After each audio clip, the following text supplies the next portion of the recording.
Hello again, guys. I had another package show up from Amazon today, and this one I was really excited about. BLU has unveiled their Life 1X device recently. It's a $150 phone, and they had it available on Amazon for $100 for just a couple of days. So obviously I picked one up. Went ahead and laid out this thing because the black table underneath is going to make it really difficult to see the box and everything inside of it, so we'll be a little festive today. So the BLU Life 1X. It has a 5.2-inch 1080p display, MediaTek processor. It's a 1.3 gigahertz octa-core 64-bit processor. Octa-core, I paid $100.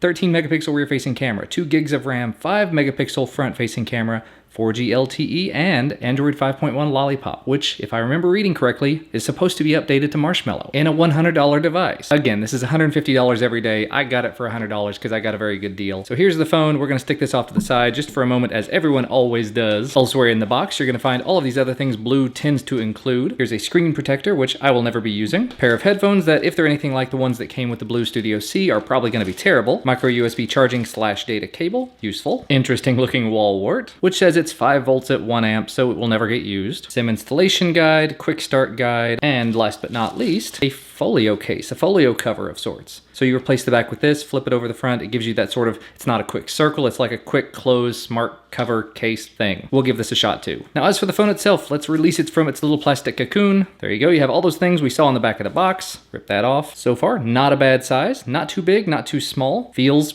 not bad in the hand, surprisingly enough. It feels very solid around the outside. This feels like a metal band around the outside. Not going to say that I know whether it is or not. Here on the right side, you have the power button and the volume rocker. What looks to be a little bit of an antenna there. 3.5mm headphone jack on the top. A whole lot of nothing on the side, except for 2 more of those little what appear to be antenna gaps. On the bottom, right on the left side, is the micro USB port. I tend to mention that. I absolutely hate that. If it's not in the center, it just throws me off. Because if you put this on a stand or something, it's just going to do that. But anyway, that's where it is. And your microphone. Your speaker grill is on the bottom rear. Your 13 megapixel camera, top left. BLU logo here on the back. Really not bad. This back it's plastic, but I don't think it's plastic. It's kind of rubberized. I like that. I like the way that it feels, and it's no way that I can really get that out to you other than just sort of rubbing across it. It has that very rubberized plastic feel. I like it. And now that I've got fingerprints all over the screen, let's go ahead and start it up. Actually, I am curious, while this is starting up, to see if the back is removable. Yes, it is. There we go. Just stick a thumbnail in there. So you've got a non-removable battery. You've got your micro SD card slot. You've got your micro SIM slot, another micro SIM slot, but again, non-removable battery. But it is a 2900 milliamp hour battery, and Android is already starting up. That actually went a lot faster than I anticipated it would. We are already ready to go. We're going to skip inserting our SIM card. Go ahead and select a Wi-Fi network. I do notice it doesn't support 5 gigahertz Wi-Fi, which isn't exactly surprising, but still, just thought I'd let you know. Doesn't do 5 gigahertz Wi-Fi. While we're waiting, I'll go ahead and stick the back on it. And that's not bad to put on at all. Again, a really big fan of that back plate. Oh, it's already done. All right, so we'll go ahead and get signed in. We'll get into the system. And we're checking the info. You'll notice out of the package, it did come with 64% battery charge. Not that that should really make a difference. You just charge it up. We're not going to be restoring anything as a new backup. We're just going to set it up as a brand new device. We don't want to set up any sort of screen lock or anything. We'll just skip all of this. Next.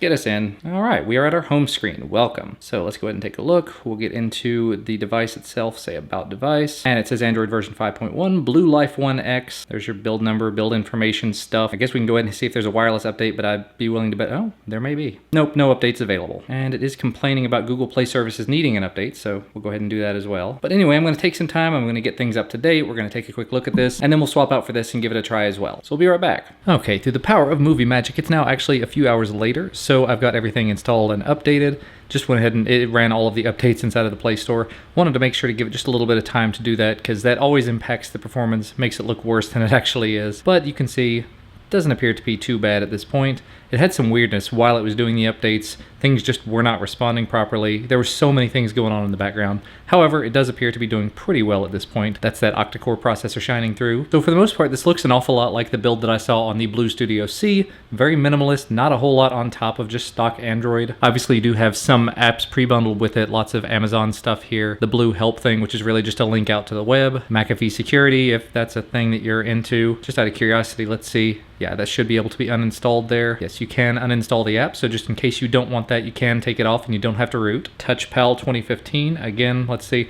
Yeah, TouchPal, apparently you cannot take off, but you can disable it. Not familiar with that app. It looks to be something to do with touch input. I don't know. I'll read up on that at another time. If there's something that you know about it, let me know down in the comments. And then there's the Yahoo Weather app, which hopefully, yeah, that can be uninstalled as well if you're not interested in keeping Yahoo Weather. So again, not a huge amount of stuff pre-installed, not a huge amount of bloat included, and I'm always a huge fan of that. Let's take just a few seconds here. We'll take this back cover off again. And I wanted to put this other back cover on just to see how it looks and how it works, if it does anything special. Wow, that's already on there and I didn't really have to do anything. Awesome. So when you close it, that's the screen that you get. You get a little music player logo there. You get your clock. So just a couple little widgets. I don't think there's anything you can actually do to it there. Tap on it, it doesn't appear to do anything. When you open it, it unlocks the phone. And of course I do have sounds turned on so you can kind of maybe hear that. The unlock lock sound. I'll go ahead and turn it down and just see if it does anything when it's like that.